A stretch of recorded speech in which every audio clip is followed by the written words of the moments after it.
When Chuck Hand pleaded guilty to a misdemeanor after storming the Capitol on January 6, he vowed he would never return to Washington unless the voters of Georgia decided to send him back. Now, 3 years later, voters in Georgia took the first step to send him back, advancing him to a runoff election to be the GOP candidate to face Democrat Sanford Bishop, who currently holds the House seat for Georgia's 2nd congressional district. Why would voters in Georgia choose to do that?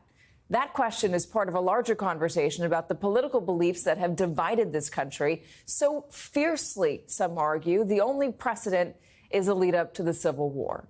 Erik Larson, the master of narrative nonfiction, was well into his research for his latest book on what led up to the shelling of Fort Sumter and the dawn of the Civil War, when rioters stormed the Capitol on January 6, 2021. He writes, quote, "As I watched the Capitol assault unfold on camera, I had the eerie feeling that present and past had merged." Joining us now, Erik Larson. His new book, The Demon of Unrest, a saga of hubris, heartbreak, and heroism at the dawn of the Civil War, is on sale now. Erik, it is so great to have you. I loved this book, found it to be totally engrossing and also really educational about the moment we're living in now. I want to ask you about that note to the readers at the top of the book that you felt that past and present had merged. And you worry, or you warn, that some readers, as they go through it, might have a sense of dread and worry about what's to come. Well, yeah, I was not, when the events of January 6th unfolded, I was not wholly convinced that I was going to do a book about the advent of the Civil War. But that's what persuaded me, because I realized, good Lord, this is a story for our time. Back in 1861, when Lincoln had been elected but not yet confirmed as president, the two moments of gravest national concern were the count of the electoral vote and whether the inauguration would come off as planned. And doesn't that sound familiar? So there were a lot of resonances with today. Not just that, you talk about how one of the generals, General Scott, was arming the Capitol and posting security all around the Capitol in worry that it was going to be stormed by angry Southerners. And that's actually one difference. Winfield Scott, who was the commanding general of the United States Army back in 1860-61, he recognized the danger, unlike back in January 6, 2021. He recognized the danger. He filled Washington with soldiers, cavalry, even cannon. And he was hell-bent on protecting the electoral vote.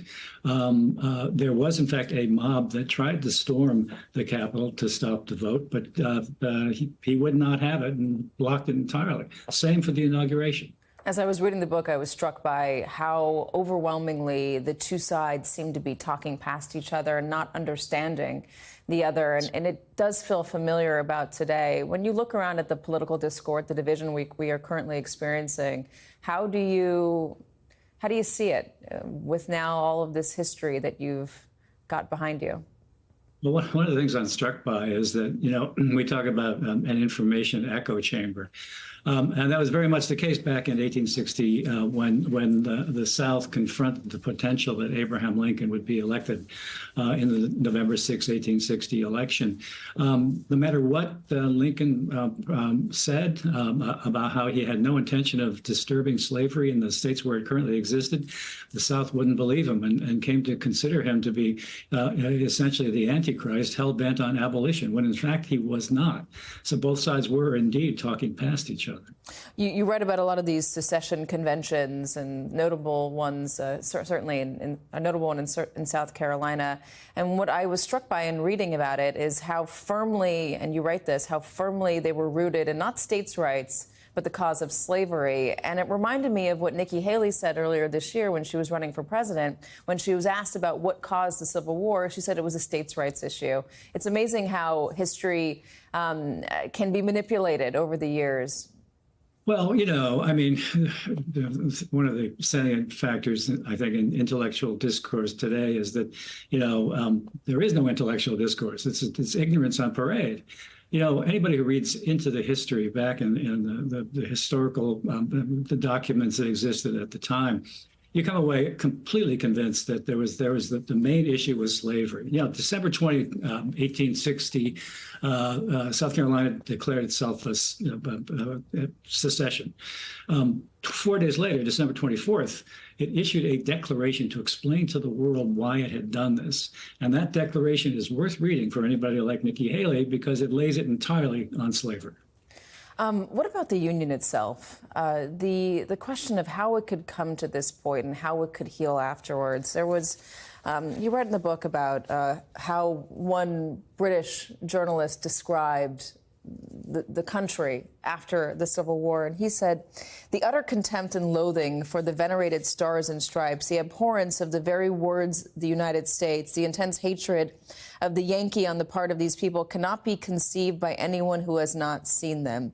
He says, I'm more satisfied than ever that the Union can never be restored as it was and that it has gone to pieces, never to be put together again in the old shape at all events by any power of earth. Has it ever really been put together? Has this nation healed? This is a question that I have mulled, and scholars who have studied the Civil War far more deeply than I have also mulled. And, I think this is one reason why I call the Civil War at the very beginning of the book, one of the start of the Civil War, one of the most consequential events in the history of the nation. The Civil War changed us utterly. Are we still dealing with issues raised during the Civil War? I wouldn't necessarily go that far. I think that issues that existed during the Civil War continue to exist now. We have not dealt, of course, with the matter of race as much, or at least to the point where I think we would like to imagine we have. Are we facing the prospect of another civil war? I don't think so. One-off violence is a very real concern. I know that from reading that I've done, that the FBI and other domestic security entities are very concerned about a group of fringe characters known as accelerationists who may engage in one-off acts of violence to try to bring on destabilization and bring forth whatever new entity will replace the existing United States. But I go to bed at night and I have very pleasant dreams. I don't worry about Civil War yet. Yet. It has been a balm for me to read about history and how we've been through very tough times in the past. It puts the current melee we're in, the current fight we're in, into perspective. I love the book. I was brought to tears toward the end when I was reading Major Robert Anderson's speech about Abraham Lincoln and what was happening at the very same time. I encourage everyone to go out and buy it. It's called The Demon of Unrest. Erik Larson, you're one of my favorite authors. It's been such an honor having you here. Thank you so much for joining us. Thank you. Back at you. Thank you.